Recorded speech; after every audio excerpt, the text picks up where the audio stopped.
Hello folks, and welcome back. I'm just on my way to meet some friends down on Mudeford Quay for a coffee, so if you want to tag along, you're more than welcome to join me. I've got no following traffic as I come up to the giveaway line, so I'll give myself a bit of a helping hand by angling the bike, and if I need to, I was going to land on my right leg. The road's empty though, and I can go straight out.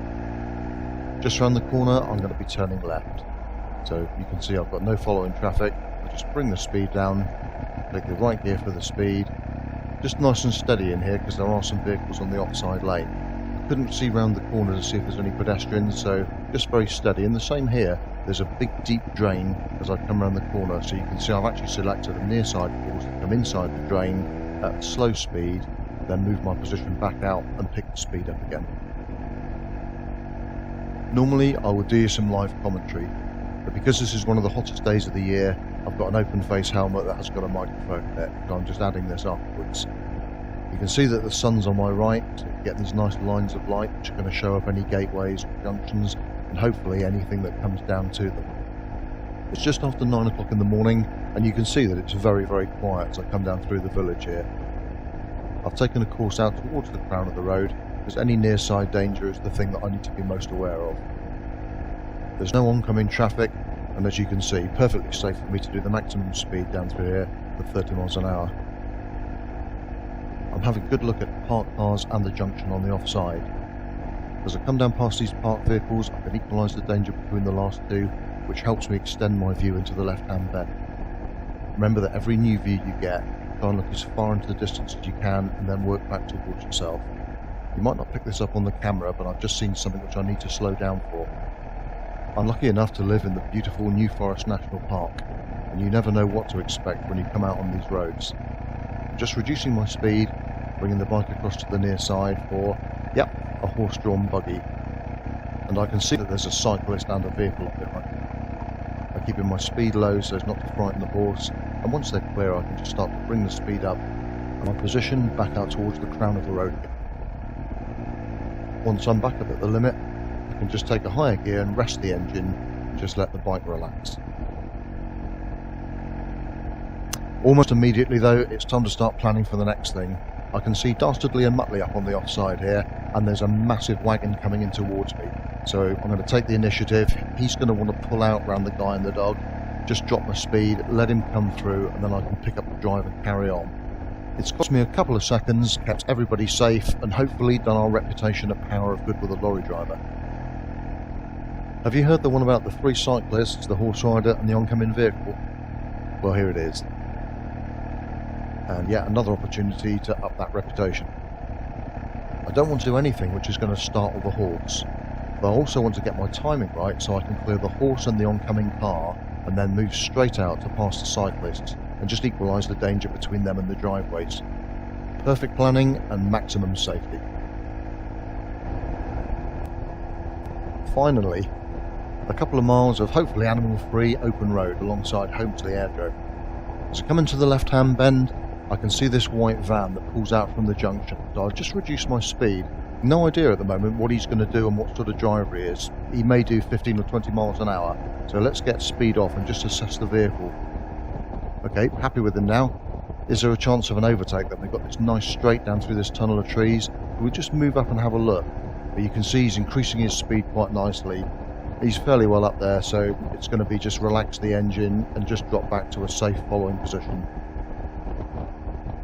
This following position gives me a good view down both sides of the vehicle and the road surface, so I can avoid things like this drain cover just by a little bit of gradual deviation, rather than thumping the bike down into it.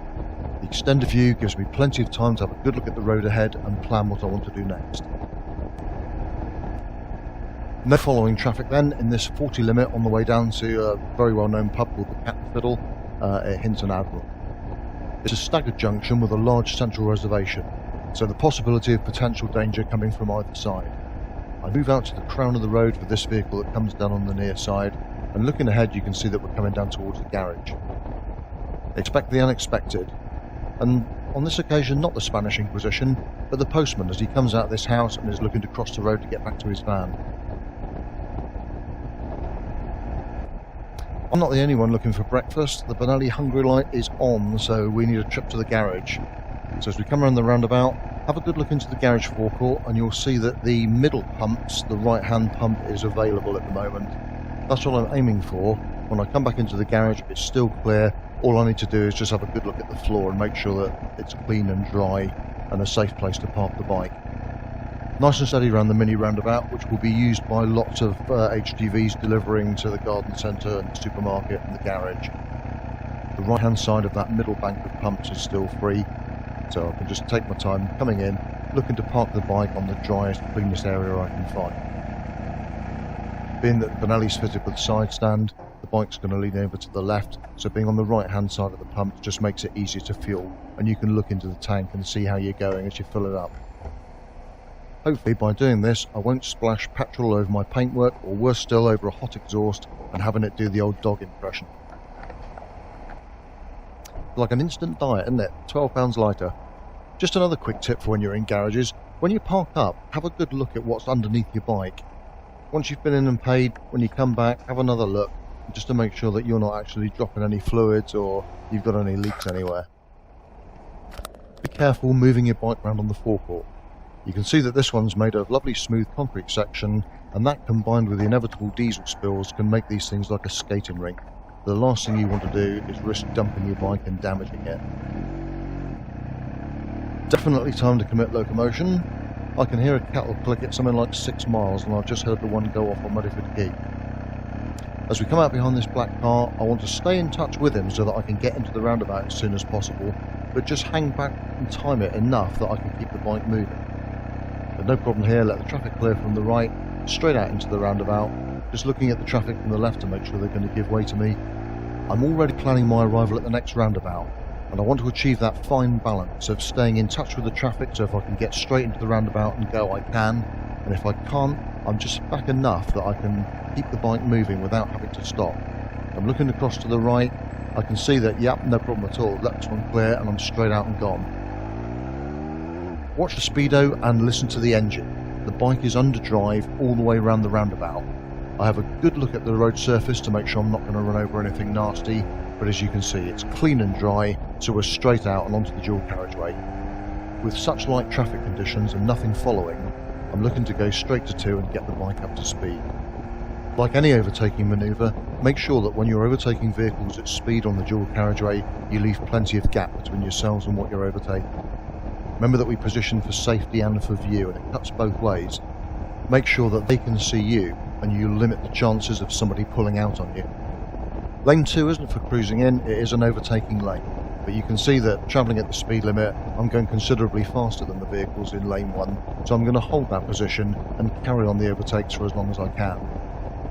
I'm going to continue to hold lane 2 here, not just to overtake the lorry, but also because of the junction. Anything that's coming out to join lane 1, I'm well out of their way and they can see me. Speed off well in advance here then. Both lanes are absolutely solid ahead of me, and much as I'm not a fan of filtering, I will be doing it today. I don't want to be sat on the back of this queue, it's a very dangerous position. There is a lot that can go wrong here, so if you are going to filter, please do it like this. You can see that the bike's on 1000 RPM, that's tick over. Bike's in first gear, the clutch is right out, and I'm literally just letting it go on tick over, just gradually moving down through between the lanes of traffic. You can see that some people are good enough to move over and let you through, in which case get your hand off the handlebar, say thank you very much to them. Road courtesy goes a long way to boosting our reputation, and if you do this sensibly, you'll get respect from other drivers, and you can see that the way I'm doing this here, lots of people, possibly some of them aren't seeing you at all, but a lot of people are, and they're moving out the way to let you come through. If you go tearing down here at 30 or 40 miles an hour, you probably won't be living very long, you'll die horribly, and it'll be in the papers. All joking apart, not everybody in a traffic queue is paying full attention, and you'll see that there are some people that have got no idea that you're there, sometimes creating quite narrow gaps. Please be patient and don't sit there with your thumb on the horn. Don't try forcing your way through and risking damaging your bike or even injuring yourself. Practice your slow riding skills and wait till a good safe opportunity like this presents itself, and then you can carry on. There's lots to concentrate on up front, but make sure you keep an eye on the mirrors as well. Whenever you're travelling slowly, remember that you could have other motorcyclists or cyclists coming down behind you at a faster speed, and that could cause you some problems. By filtering like this, I'm making good safe progress without offending anyone. And talking of offending anyone, I'm going to look for a place to come back into lane 1 before I get to the roundabout. If I stay doing what I'm doing and trickling down the middle, when I get to the roundabout I'm going to end up alongside somebody's driver's window, obstructing their view and possibly putting several people into danger. Coming back into lane 1 before you reach the roundabout also makes you look a lot more professional. It also gives you a chance to control traffic on behind you on the approach to what can be a potentially dangerous place. Because I've come in a slow and very controlled manner, the driver on behind me is left a good safe distance. He keeps that distance when I reach the give way lines, and as you can see I don't have to wait very long before I get my chance to get straight out into the roundabout. My speed's governed by the red car, but as much as I can I'm quick away with the bike under drive round this left-hander as I leave the roundabout and getting the bike straight up to speed to 40. Once I'm there, I can rest the engine, and looking down the long straight, you can see down at the far end of it, I'm coming down towards a 30 limit. With no following traffic, there's not much to do now. I'm looking into the junctions. Make sure you read all the road signs. We've just passed one telling us that there's a playground here, and we're getting triangular warning signs now for the right-hand bend just after the 30 limit. I need to position for safety here and equalise the danger between the vehicle in the middle of the road and the one coming up to the junction mouth. Once I'm clear, I can just start to straighten my course now. When I reach the next roundabout I want to be in the right-hand lane to go 12 o'clock. You can see that the approach to the roundabout is marked by designated lanes which you must stick to. From this direction the roundabout itself doesn't have marked lanes, so I can take the smoothest, straightest course through. Once I've cleared the roundabout, the traffic up ahead is slowing down due to some parked cars on the offside. And this is that balancing act again. I want to stay in touch with the traffic so I can keep moving with them, but if they stop, I want to be just far enough back that I've timed it right that I don't have to stop myself. I can just control the bike down at low speed and keep going. I see the red car in the junction, so I can move out for him, and then looking ahead, there's some traffic calming measures. The traffic calming measures means that I've got to give way to oncoming vehicles. So let's not go racing in. Let's let the oncoming traffic clear, just hang back a little bit, let the situation totally clear up, and then we can carry on without having to stop. From this position I've got a good view down the inside of the vehicles ahead of me, and I can see the road ahead for quite some distance. I can't see anything moving, but there are a few cars parked on the near side. So I'm going to try and position nice and early to get a good view and see if I can stay moving all the way down through here. By positioning out here, I've got an excellent near side view of the road ahead and I can see that it's clear. Just down to timing now, there's a couple of oncoming vehicles, so I'm just going to hang back and let them clear these parked cars and then go on the next gap. Very often, by either adding or dropping just that couple of miles an hour, you can prevent that situation where you're passing things 3 vehicles abreast. And on the short, clear stretches like this one, we can make up a bit of ground and make some progress. I can use the vehicle ahead of me as a guide, and by keeping in view, I can see if he's braking or not. Good positioning will usually hold oncoming vehicles, but if they're impatient like this driver, be prepared to slow down and give up position for safety. Once these two have cleared, I can move out for the vehicle in the junction, and then back in for the vehicle coming out of the junction on my offside.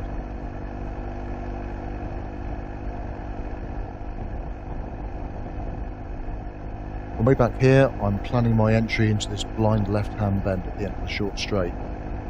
I can safely maintain speed by holding this position out near the crown of the road and extending my view round it. The extended view shows me it's clear. As I come around the bend, we've got this line of parked cars down the offside. The lead car from the other way has already pulled out. Legally, no one's actually got right of way here. It's usually the done thing that if the obstruction is on your side, that you give way to oncoming vehicles. When someone's good enough to give way to you, return the favour by getting a wriggle on and getting out of their way so that they can get moving as soon as possible. I can straighten my course through these gentle open bends. Gives me a good view of the vehicle coming from the opposite direction and the vehicle with the trailer coming down in the junction mouth. Once I've cleared this, I can see all these vehicles parked outside the local shop and take a nice early position on the offside lane, well away from all the parked cars and extending my view around the left-hander at the end of the straight. I'm just starting to plan my right turn down onto the quay. I know I've got this following traffic and it'll be catching me up when I slow down, I'll put an indicator on and move into this central protected lane. This is all going to be about timing. It's a potentially dangerous place which I don't want to be here any longer than I need to be.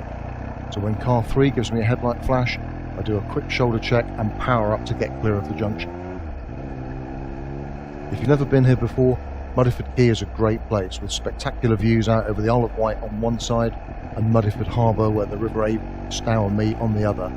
There's regular bike meets every Sunday afternoon and there's a decent cafe, coffee and a bag of chips. At the time I filmed this, it was the school holidays, so I need to keep my wits about me for pedestrians, and in particular, of course, children that may be running in and out between the parked cars.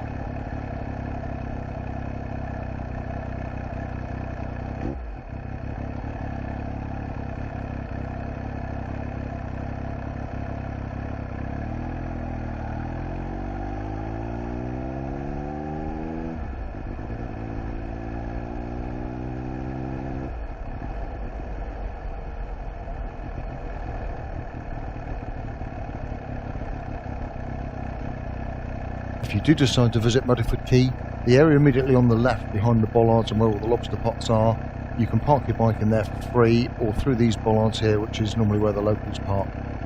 And it's right in front of the cafe and the pub, so you can keep an eye on your bike.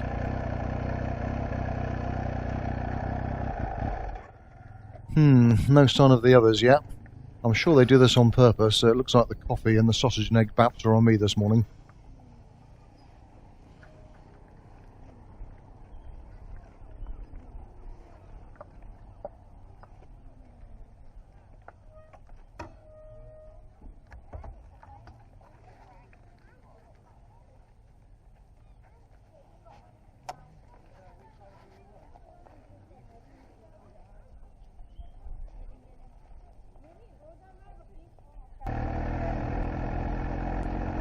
Right, sloshing in coffee and suitably stuffed full of sausages and eggs, we'll go and do a bit more.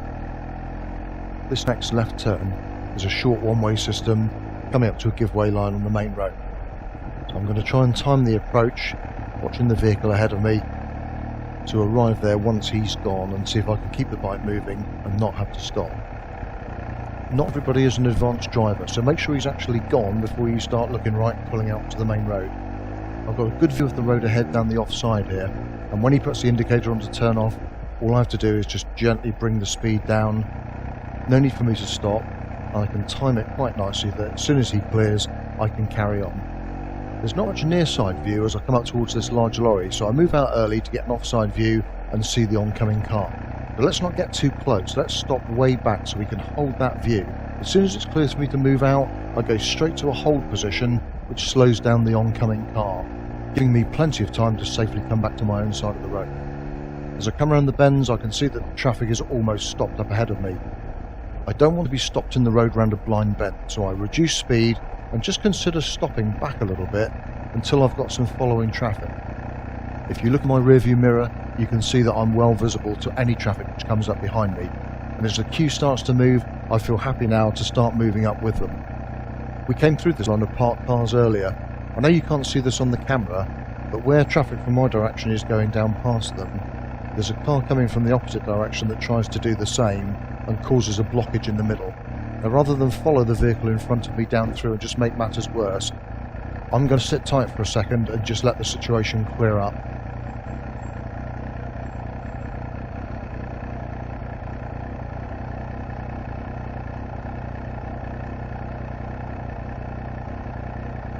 I'm just going to include a quick voiceover here just to cover over my thoughts at the time of what an absolutely amazing and incredible, brilliant piece of driving that was.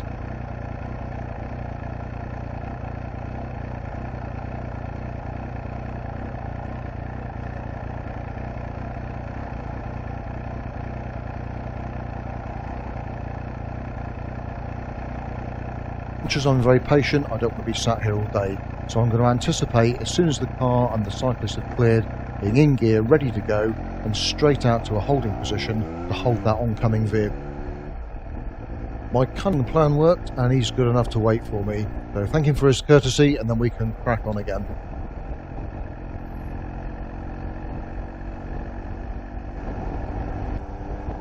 Here we are then, on our way home on the Christchurch bypass, with the air conditioning on full for the dual carriageway, and in about half a mile's time I want to come back into lane 1 to turn left at the next roundabout.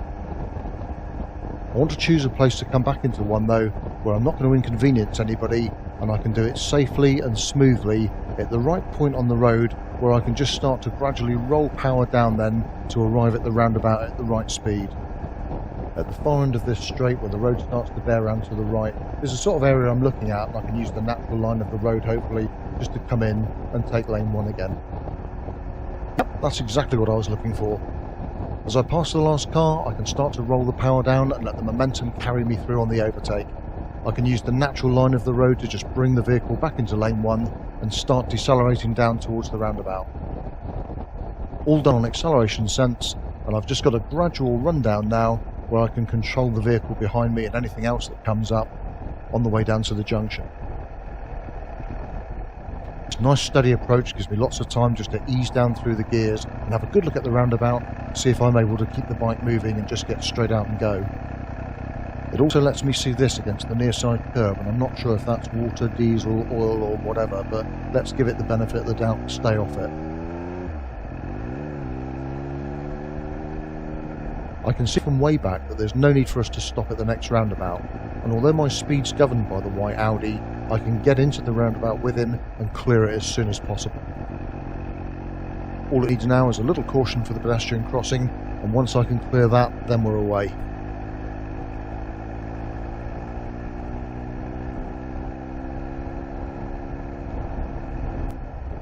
This is a 60 limit, but you can see that the traffic ahead of me is slowing down because of this blind brown. From local knowledge, I know that the double white line system ends just over the top of the hill, and there's a short section of straight where it might be possible to do an overtake. Although I've moved up from a following to an overtaking position, I can see down the offside that the overtake's not on, so I've just rolled back the speed a touch and just dropped back to a following position.